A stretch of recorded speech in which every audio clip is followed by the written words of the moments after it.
कहना चाहता हूं कि ये दृष्टांत और इतिहास रहा है। कोई भी देश और राज्य तभी प्रगति और विकास के रास्ते पर आगे चल पाया है जब उस राज्य और देश की कानून व्यवस्था मजबूत रही, उस देश के उस राज्य के यातायात के साधन मजबूत रहे, अन्नदाता और किसानों की चिंता हुई है, वहाँ के इंफ्रास्ट्रक्चर को मजबूत किया गया है।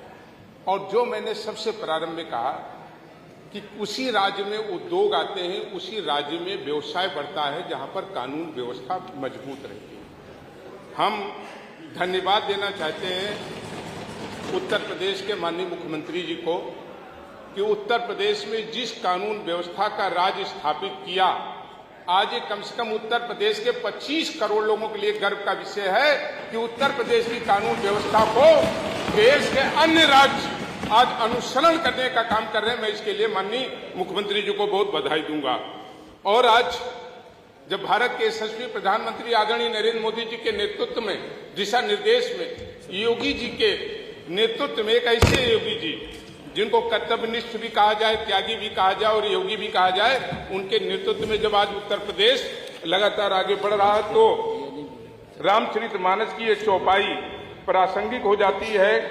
कर्म प्रधान विश्व रचि राखा, जो जस करहि सो तस फल चाखा, ये इसके ऊपर पूरी तरीके से लागू हो जाती है। लेकिन दुर्भाग्य की बात है माननीय अध्यक्ष जी, उस उत्तर प्रदेश को जिसको देश में और दुनिया में लोगों ने जिस नजर से देखा एक लंबे वक्त तक, उससे कहीं ना कहीं 25 करोड़ उत्तर प्रदेश की जनता भी अपने को असहज और अपमानित महसूस करती थी।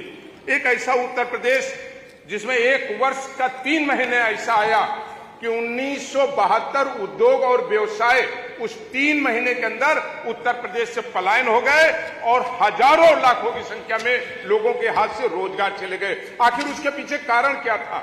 उसके पीछे कारण था कानून व्यवस्था, उसके पीछे कारण थी लूट, उसके पीछे कारण था भ्रष्टाचार। लेकिन आज हम जिस उत्तर प्रदेश में रह रहे हैं, मानवर हम कह सकते हैं, जो आंकड़े भी बताते हैं, हम आंकड़े पर नहीं जाना चाहते, लेकिन हम ये जरूर कहेंगे कि माननीय मुख्यमंत्री जी ने अपराध तो होते रहेंगे, लेकिन अपराधियों के विरुद्ध न्यायोचित जिस तरीके से निष्पक्ष भाव से कार्रवाई किया है, इस उत्तर प्रदेश में एक नए अध्याय और इतिहास का प्रारंभ करने का काम किया है जिसे लोग याद रखेंगे। और मानवर इसी के साथ मैं जरूर कहना चाहता हूं, जिस देश में नारे लगते थे जय जवान जय किसान, जिस प्रदेश की आबादी किसानों की, अन्नदाताओं की 62.8% है, किसान कहां खड़ा था? लेकिन आज हम कह सकते हैं उत्तर प्रदेश और महामहिम राज्यपाल जी ने भी जो अपने अभिभाषण में कहा, जिस तरीके से आज प्रदेश के अन्नदाताओं को लगातार मजबूत और समृद्धशाली करने के लिए, उन अन्नदाताओं को जो आत्महत्या कर रहे थे, आज कम से कम अन्नदाताओं के चेहरे पर भी हम लोगों को खुशी की लहर नजर आ रही। मैं इसके लिए बहुत बहुत आभार प्रकट करूंगा।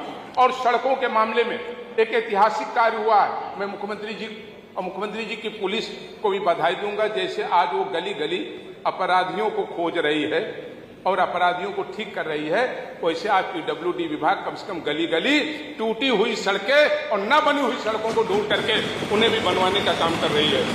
आज हम कह सकते हैं कि उत्तर प्रदेश देश का सबसे ज्यादा एक्सप्रेस वे देने वाला राज्य है। इसके लिए हम माननीय मुख्यमंत्री जी को बधाई देंगे। और मैं इसी के साथ ये भी कहना चाहता हूं, मानवर भर्तियां बहुत कई बार हुई, लेकिन भर्तियों पर निशान क्या लगे? जिस उत्तर प्रदेश की राजधानी लखनऊ में दलाल और वेंडर घूमा करते थे, पैसा लाओ नौकरी दें, अभी इतनी बड़ी कांस्टेबल भर्ती हुई। हम सबको तो गर्व है, पता नहीं लोगों को गर्व है कि नहीं है। ना कोई विपक्ष ना कोई पक्ष कोई नहीं कह पाया कि 100 रुपए सिपाही की भर्ती और कांस्टेबल की भर्ती में देने का नंबर आया। सिंचाई विभाग ने अभूतपूर्व कार्य किया है मान्यवर। आज पहली बार सिंचाई विभाग ने जिस तरीके पुल पुलियों का निर्माण किया, 50 साल में कभी नहर की पटरी पर सड़क बनाने का काम नहीं किया गया। पहली बार सिंचाई विभाग ने इतने बड़े अभूतपूर्व काम किए। हम हेल्थ पर भी कहना चाहते हैं कि आज हेल्थ पर जिस तरीके से भारत सरकार ने चिंता किया और उत्तर प्रदेश सरकार ने उसके साथ मिलकर के हमारी हेल्थ को ठीक करने का काम किया, मैं उसके लिए भी मानवर सरकार को बहुत बधाई देंगे। और एक बात परिवहन पर भी कहना चाहते हैं। कभी कहा जाता था उत्तर प्रदेश खटारा बसों के लिए जाना जाता है, आज उत्तर प्रदेश परिवहन विभाग में एसी बसों के लिए जाना जा रहा। मैं इसके लिए भी बधाई देने का काम करूंगा। और एक बात कह के अपनी बात समाप्त करूंगा, विरोध के चक्कर में राष्ट्र को मत भूल जाना, आंखों के होते हुए भी धृष्ट मत बन जाना। ये देश रहेगा तो जिंदा हम और आप भी रहेंगे। बात आए राष्ट्र की तो कुरुक्षेत्र को भी मत भूल जाना। बहुत बहुत धन्यवाद, बहुत बहुत आभार। श्री राजा भैया। माननीय अध्यक्ष जी, महामहिम श्री राज्यपाल जी के अभिभाषण पर बोलने का अवसर दिया, इसलिए आपको आभार व्यक्त करता हूं। श्रीमान, हम सभी सदस्यों का एक दायित्व है। हम सब लोग गांव से आते हैं, जनता से जुड़े हुए लोग हैं, तो जो सरकारी योजनाओं में अगर कोई कमी, कोई खामी रह गई है तो उसको निष्पक्ष ढंग से यहाँ पर रखने का दायित्व हम सभी लोगों का है।